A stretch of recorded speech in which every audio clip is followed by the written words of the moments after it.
యువకులందరికీ విజ్ఞప్తి చేస్తున్నాం, ఉద్యోగాలు కావాలి, ప్రైవేట్ ఉద్యోగాలు రావాలి. అందుకే 20 లక్షల మందికి ఉపాధి కల్పిస్తానని చెప్పాం. దానికి కట్టుబడి ఉన్నాం. ఉద్యోగాలు కల్పిస్తాం. ఇప్పటికీ మినిస్టర్ గారు చెప్పినట్టు పెద్ద ఎత్తున పెట్టుబడులు వస్తున్నాయి. ఈ ప్రభుత్వం పైన విశ్వాసం ఉంది, నమ్మకం ఉంది.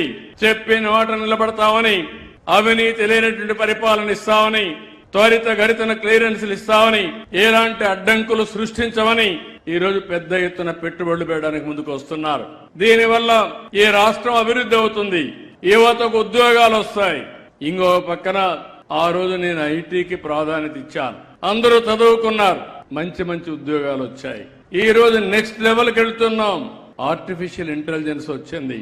ఇది మనకు అర్థం కాకపోవచ్చు. చదువుకున్న పిల్లలందరూ ఆలోచించుకోవాలి. భవిష్యత్తు ఆర్టిఫిషియల్ ఇంటెలిజెన్స్ దే. దాన్ని ఉపయోగించుకుంటే మన జీవితాలు బాగుపడతాయి. ఈ రోజు నేను ఆలోచించిన విధానం, రతన్ టాటా ఇన్నోవేషన్ హబ్ కింద అమరావతిలో పెద్ద సెంటర్ క్రియేట్ చేస్తున్నాం. ఉత్తరాంధ్ర 3 జిల్లాలకి విశాఖపట్నం కేంద్రంగా, గోదావరి జిల్లాలకి రాజమండ్రి కేంద్రంగా, గుంటూరు కృష్ణా జిల్లాలకి విజయవాడ కేంద్రంగా, ప్రకాశం నెల్లూరు చిత్తూరు ఈ 3 జిల్లాలకు తిరుపతి కేంద్రంగా పెట్టి, అనంతపూర్ కర్నూలు కడపకి అనంతపూర్ కేంద్రంగా పెట్టి 5 రీజనల్ హబ్స్ పెడుతున్నాం. దేశంలో ఎక్కడా చెయ్యని విధంగా ఈ రోజు పారిశ్రామికవేత్తల్ని, అకాడమిక్ ఇన్స్టిట్యూషన్స్, కాలేజీల్ని అనుసంధానం చేస్తున్నాం. చదువుకునే రోజుల నుంచి కూడా పిల్లలు ఆలోచించుకోవాలి. ఉద్యోగం చేయడం కాదు, మీరు ఉద్యోగం ఇచ్చే పరిస్థితి రావాలి. ఈ రోజు నేను కూడా ఒక సాధారణ కుటుంబంలోనే పుట్టాను. నేను ఒక ముఖ్యమంత్రిగా సుజావుగా పరిపాలిస్తున్నానంటే మీకు కూడా తెలివితేటలున్నాయి. తెలివితేటలు ఉపయోగించండి. మీకు అండగా చేయూతనిచ్చే బాధ్యత నాదని మరొక్కసారి యువత అందరికీ విజ్ఞప్తి చేస్తున్నా. మీ ఆలోచన విధానంలో మార్పు రావాలి. నేను ఆ రోజు ఐటీ అన్నాను, ఉద్యోగాలు వస్తాయని చెప్పాను. తర్వాత అన్నాను, ఐటీ వల్ల మీరు ఒక ఉద్యోగం కాదు, ప్రోడక్ట్స్ తయారు చేయండి అన్నాను.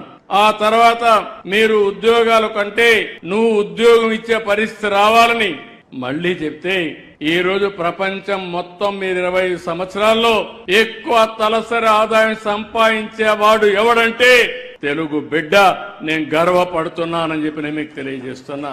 ఇండియాలో కాదు, అమెరికాకు పోయినా, ఆస్ట్రేలియాకు పోయినా, యూరోప్కు పోయినా, ఏ నగరానికి పోయినా మన వాళ్లే కనపడుస్తారు. అలాంటి దానికి శ్రీకారం చుట్టాం. ఈ రోజు అందుకే ఒక మాట చెప్పాను, ప్రతి ఒక్క ఇంటికి ఒక పారిశ్రామికవేత్త ఉండాలి. 1 ఫ్యామిలీ 1 ఆంటర్‌ప్రెన్యూర్. అది సాధించే వరకు నేను మీకు అండగా ఉంటా. కొంతమందికి పెట్టగలిగితే కొంతమందికి ఉద్యోగాలు వస్తాయి.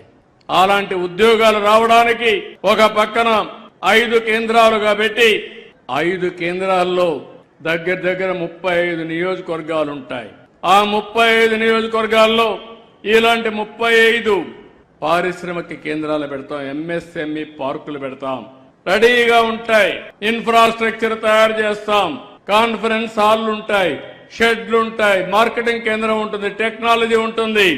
నేరుగా వచ్చి అక్కడ అతను కూర్చొని 5 మందినో 10 మందినో పెట్టుకుని ఏ పరిశ్రమ కావాలన్నా ఆ పరిశ్రమ రన్ చేసే విధంగా సహకారం అందించే బాధ్యత ఈ ప్రభుత్వాన్ని అని చెప్పి కూడా నేను మీకు తెలియజేస్తున్నా.